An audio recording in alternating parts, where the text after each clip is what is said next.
जी sir, आप बताइए लगातार आपकी सरकार है केंद्र में और राज्य में, और बिहार सरकार द्वारा डोर टू डोर हर पंचायत में जाकर सहयोग शिविर का आयोजन किया जा रहा है, जबकि सहयोग शिविर में कोई व्यवस्था नहीं है।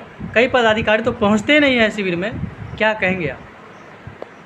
मेरा तो मानना ये है, केंद्र में तो निश्चित रूप से मेरी सरकार है और राज्य में भी कहना चाहिए मिला जुला करके मेरी ही सरकार है। 100% तो मैं नहीं कह सकता हूँ कि मेरी सरकार है। ये जो शिविर का संचालन होता है, जो वाद विवाद होता है, वो जनता के हित में, जनता को कानूनी सुरक्षा देने के लिए थोड़ी किया जाता है। नाम के लिए उपहास करने के चलते नाम रख दिया गया है सहयोग शिविर। ये तो असली मायने में समझा जाए, ये तो शोषण शिविर लगाया जा रहा है। आम आवाम कार्यकर्ताओं का, आम आवाम जनताओं का शोषण के लिए ही ऐसा शिविर लगाया जाता है। तो शोषण शिविर में अगर बड़े अच्छे खासे ओहदे वाले पदाधिकारी पहुंच जाएंगे तो शोषण के क्रम में उनका भी नाम आ सकता है। इसीलिए अपने को बचाते हुए चले जाते हैं, छोटी मछली को फंसा देते हैं, जो तुम जाकर ये सब करो, ऐसा करो, शोषण करो, और बैठ करके हमको उसका जो है सो हिसाब किताब चुपचाप दे दो। बदनाम भी मैं न हो पाऊँ, देखार भी नहीं हो पाऊँ, और तुम करो फंसो तो तुम फंसो, ऐसा शिविर है। अच्छा, एक चीज़ और बताइए, सरकार सम्राट सरकार जो है लगातार कह रही है, जो एक कॉल कीजिए टोल फ्री नंबर भी शुरू कर दिए हैं, और कॉल कीजिए 24 घंटा के अंदर निष्पादन होगा, लेकिन कहीं कुछ नहीं हो पा रहा। कैसे होगा?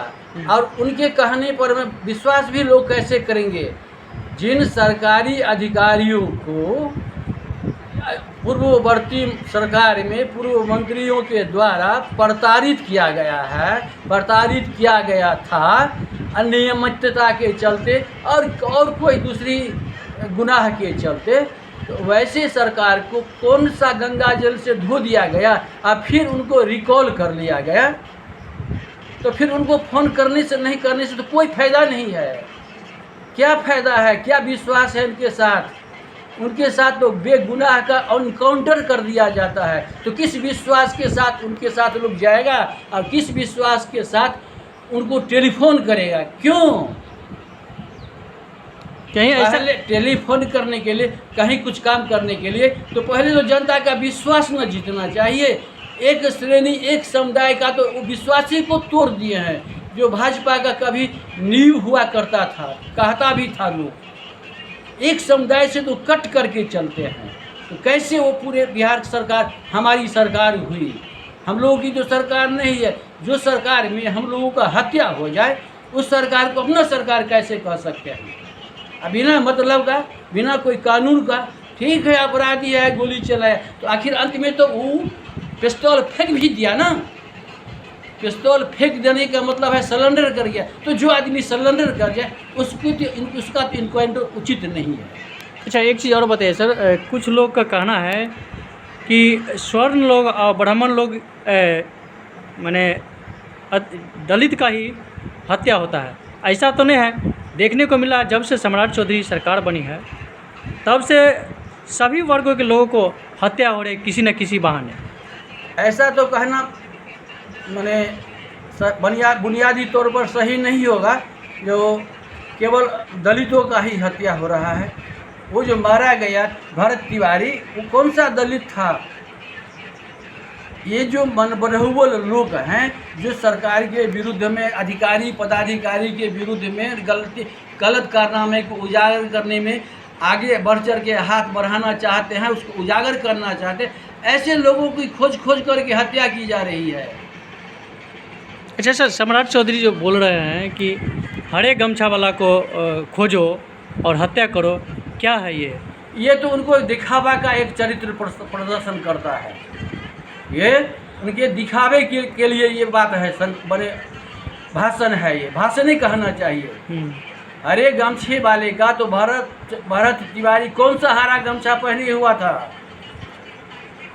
भरत तिवारी के पास कौन सा हरा गमछा था? वो तो जनता के खिलाफ में नहीं सुनता था, नहीं काम करता था, उसके खिलाफ में वो आवाज़ उठाया करता था, जिससे वहाँ के अधिकारी पदाधिकारी त्रस्त रहा करते थे। वो तो सोशल रिफॉर्मर व्यक्ति था भरत तिवारी। आम आवाम जनता के लिए कई नेताओं के द्वारा भी मैंने टीवी में भी सुना है, ये तो जनरल के लिए काम के लिए अग्रसर बढ़ चढ़ के काम करता था। उसके पास कौन सा हरा गमछा था? और हरा गमछा जिसने भी लगाया है उसका हत्या करना क्यों जरूरी है, क्यों ठोकना जरूरी है? विचारधारा से क्यों नहीं हम उसको अपने आप में लाएंगे, मिलाएंगे? विरोधी क्यों ठोक ठोक करके विरोधियों को हटा देंगे?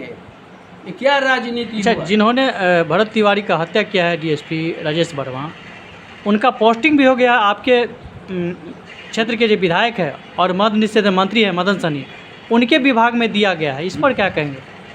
अरे उनका जो पोस्टिंग हुआ तो अवार्ड मिला है, अवार्ड मिला है। एडवार्ड हम इस सेंस में कहेंगे, जो उनके जो शागिर्द था उसकी हेल्प करने के लिए, सहयोग करने के लिए तो ही पदाधिकारी ने काउंटर किया, मार दिया। इनके लोग तो सुरक्षित बच गए ना। उनको तो अवार्ड करके कहीं प्रोत्साहित करके कहीं पोस्टिंग पदस्थापित तो करना चाहिए, जबकि उनको तो अभी जेल में होना चाहिए। लेकिन आपके क्षेत्र के जो विधायक है मदन सहनी जी, उन्होंने कहा कि ये गलत है, किस तरह से पोस्टिंग कर दी है हमें समझ नहीं आ रहा। तो मदन सहनी जो गलत बता रहे हैं तो क्यों नहीं मंत्रिमंडल से इस्तीफा कर रहे हैं? जो हम गलत आदेश का पालन नहीं करेंगे, बिना हमारे सहमति का कैसे कोई पदाधिकारी माने पदस्थापित हो जाएगा? उल जलूल 307 300 दिग्गज अपराधियों को हम कैसे अपने विभाग में रखेंगे? तो बोलना चाहिए ना उनको। तो ये भी तो मदन सहनी जी तुष्टीकरण कर रहे हैं। काहे नहीं बोले मुख्यमंत्री को कि गलत आदमी को हमारे पास क्यों भेज रहे हैं, हमारे विभाग में क्यों स्थापित कर रहे हैं? ऐसा तो उनको बोलना चाहिए ना। उन्होंने कहा है कि पदाधिकारी को अभी घर बैठाना चाहिए, कैसे प्रमोशन कर दिए? सही बात बोले हैं। इस मामले में तो मैं मदन सहनी जी का सराहनीय करता हूँ, धन्यवाद ज्ञापन करता हूँ, जो इन्होंने कम से कम एक सही कदम तो उठाया और सही आवाज़ तो लगाई। वो डीएसपी कौन वर्मा है क्या है, उसको तो जेल में जगह होना चाहिए, सलाखों के पीछे रहना चाहिए। और वही मुख्यमंत्री सम्राट चौधरी जी उनको अवार्ड के साथ पदस्थापित किए हैं, सम्मानित करते हुए मद्य निषेध विभाग में। इस तरह का जो घटना लगातार बिहार में हो रही है, सरकार से आप क्या कहना चाह रहे हैं? सरकार से क्या कहेंगे, जब सैया भाई कोतवाल तो डर का है का ना। जब देश के प्रदेश के मालिक ही ऐसा हैं जो कह देते हैं जो हरा गमछे वाले को खोज के ठोको, तो वहाँ का क्या हाल होगा? कोई सुरक्षित कहाँ है? कहीं कोई सुरक्षित नहीं है। एक कहावत है, हम लोगों ने सब दिन से पढ़ते आए हैं, incompetency is going to rule over competency. मतलब योग्य आदमी अयोग्य के द्वारा शासित होता है। यही प्रोग्राम अभी चल रहा है बिहार में। जैसा कि मैं एक नमूना के तौर पर बतला सकता हूँ, माननीय विजय सिन्हा जी भूमि सुधार मंत्री थे, उनके कार्यकाल में बहुत बड़ा परिवर्तन हो गया था। अपराधियों में, गलत करने वालों में भय का आतंक फैल गया था। लगता है अभी तक जो कुछ होते रहते उस पद पर, उस विभाग में, तो बहुत कुछ आम पब्लिक का कल्याण भी हो जाता और दंगा फसाद भी आम समाज में जो पड़ा हुआ है उसका भी निष्पादन हो जाता। इसीलिए तो हम कहे हैं ना, incompetency is going to rule over competency. इससे ज़्यादा क्या कहेंगे हम इस सरकार में? क्या कहीं कुछ काम धाम थोड़े होता है। बिजली गुल, फलान गुल, चिलान गुल, ये इसमें माने भ्रष्टाचारी, इसमें भ्रष्टाचारी, माने पंचायत में भ्रष्टाचारी, कहीं कोई साफ सुथरा। जिस आशा और विश्वास के साथ लोगों ने बीजेपी को लाया था, उसका चारों आना भी बिहार में पूरा हो रहा है, नहीं हो रहा है। क्या चाहे वो नीतीश का सरकार हो, गठबंधन का, चाहे अभी के वर्तमान के मुख्यमंत्री जी का शासन हो। क्या परिचय हुआ? मेरा नाम तो है ताराकांत ठाकुर, मेरा ग्राम हुआ सिरदिलपुर, थाना फतोह, अंचल बहादुरपुर, जिला दरभंगा। क्या है आप?